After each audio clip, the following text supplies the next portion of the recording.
Hi, this is Madeline from Special Education 683, Section 807 under Dr. Moodgal. For this video, I wanted to review verbal operants. I will be applying Section B14 of the BCBA 5th edition task list, which is define and provide examples of verbal operants.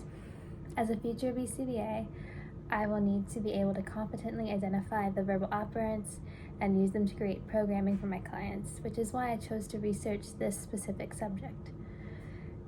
So B.F. Skinner established the elementary verbal operant categories as the man, the tact, the echoic, the interverbal, the textual, and transcription.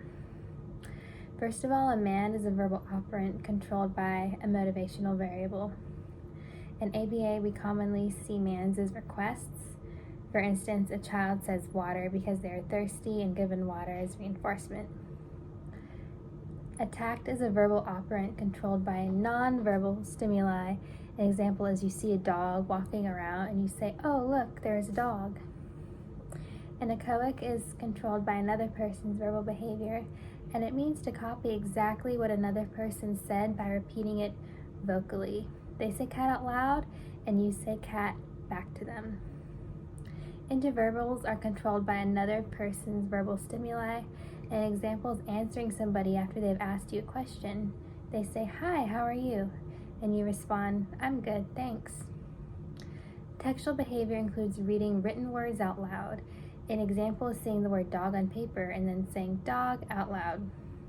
We'll talk more about what transcription is at the end of this video. Duplics and codics are categories for verbal operants that I focused on learning more about. In order to understand what they mean, we need to understand point-to-point correspondence, formal similarity, and typography of language. Point-to-point correspondence means that the antecedent stimulus matches the response product. For instance, you see the word cat written on paper and then say the word cat out loud. Both match. Formal similarity exists when the antecedent stimulus and response are in the same sensory modality and have a similar typography. For instance, if somebody says cat and you say cat back, there is formal similarity because both stimuli are spoken words, auditory, and they look the same visually. That's the typography. Typography means that both the stimuli look the same. A duplic is a verbal operant where there is both point-to-point correspondence and formal similarity. An example is copying a text. A codic is a verbal operant where there is point-to-point correspondence but no formal similarity.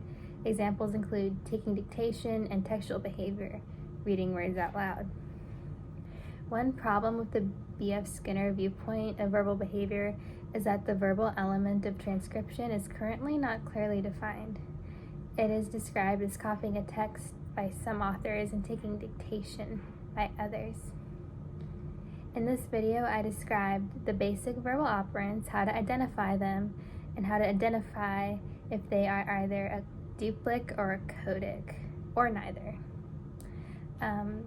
This knowledge should help me to identify verbal operants as a practicing BCBA and incorporate them into my programming.